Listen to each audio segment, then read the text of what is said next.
இங்க டிவி நியூஸ்ல 12 வயசு சின்ன பொண்ண கற்பழிச்சு கொன்னுட்டாங்க நியூஸ் வருது. அத பார்த்த உடனே பொண்ணுங்கலாம் இந்த மாரி ட்ரெஸ் எல்லாம் போடுறதுனால தான் இப்படி நடக்குதுன்னு அப்பா சொல்லிட்டு இருக்காரு. அம்மாவும் டென்ஷன் ஆயிட்டு, ட்ரெஸ் போட்டா உங்க பார்வைலாம் எப்படி போகுது? வீட்டுக்கு வேலைக்காரி வந்து ட்ரெஸ் கம்மியா போட்டிருந்தா நீங்க அவள கற்பழிச்சிருவீங்களான்னு கேட்ட உடனே, பையன் இருக்கான் அமைதியா பேசுறீன்னு உடனே இந்த பையன் எல்லாத்தையும் கேட்டுட்டு இருக்கான். கொஞ்ச நேரத்துல அந்த பையனோட ஃப்ரெண்ட்ஸ் எல்லாம் வந்து கதவு தட்டின உடனே இவனும் சேர்ந்து விளையாடுறதுக்கு போயிடுறான். விளையாட போன இடத்துல இவன் 2 ஃப்ரெண்ட்ஸோடயும் அங்க ஒரு பொண்ணு உட்காந்துருக்கா. அவகிட்ட போய் கேட்குறான், "உனக்கு 12 வயசு ஆயிடுச்சான்னு?" "இன்னும் கொஞ்ச நாள்ல ஆயிரும்டான்னு" சொன்னா. "12 வயசு ஆனா கற்பழிச்சு கொன்றுவாங்களாம். நீ பார்த்து பத்திரமா இருன்னோன்னே." "ஐயோ! அதுக்கு நான் என்னடா பண்றதுன்னா?" "சின்னதாலாம் ட்ரெஸ் போடாத, பெருசா ட்ரெஸ் போடணுன்னோன்னே." அப்ப அவ சொல்றா, "ஸ்கூல்ல எனக்கு தெரிஞ்ச ஒரு அக்கா இருக்காங்க. 14 வயசு ஆச்சு. அவங்கள யாரும் கற்பழிக்கலையே, எந்த பிரச்சனையும் இல்லையேன்னா." "அப்ப நம்ம அதுக்கு ஒரு சால்வ் பண்ணணும். நம்மலாம் கூட இருக்கணும்ல, எதா பண்ணணும்னு" சொல்லிட்டு 3 பேரும் சேர்ந்து யோசிச்சுக்கிட்டு இருக்கானுங்க. ரொம்ப நேரம் யோசிச்சதுல ஒரு பையன் சொல்லிடுறான், "எனக்கு போர் அடிக்குது, வாங்க விளையாட போலான்னு" சொல்லிட்டு. அந்த பொண்ணு நான் வரமாட்டேன்னு சொல்றா.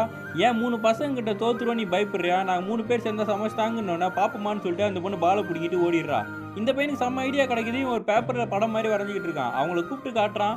இவங்க 3 பேரையும் சூப்பர் ஹீரோஸ் மாரி வரைஞ்சிருக்கான். அந்த பொண்ண நடுவுல வச்சுட்டு, "நம்ம பசங்க தானே, நம்ம தானே பொண்ணுங்கள காப்பாத்தணும். நம்ம 3 பேரும் சேர்ந்து இந்த பொண்ண காப்பாத்துவோம்னு" சொல்லி சந்தோஷமா பின்னாடி பேசிட்டு இருக்கானுங்க.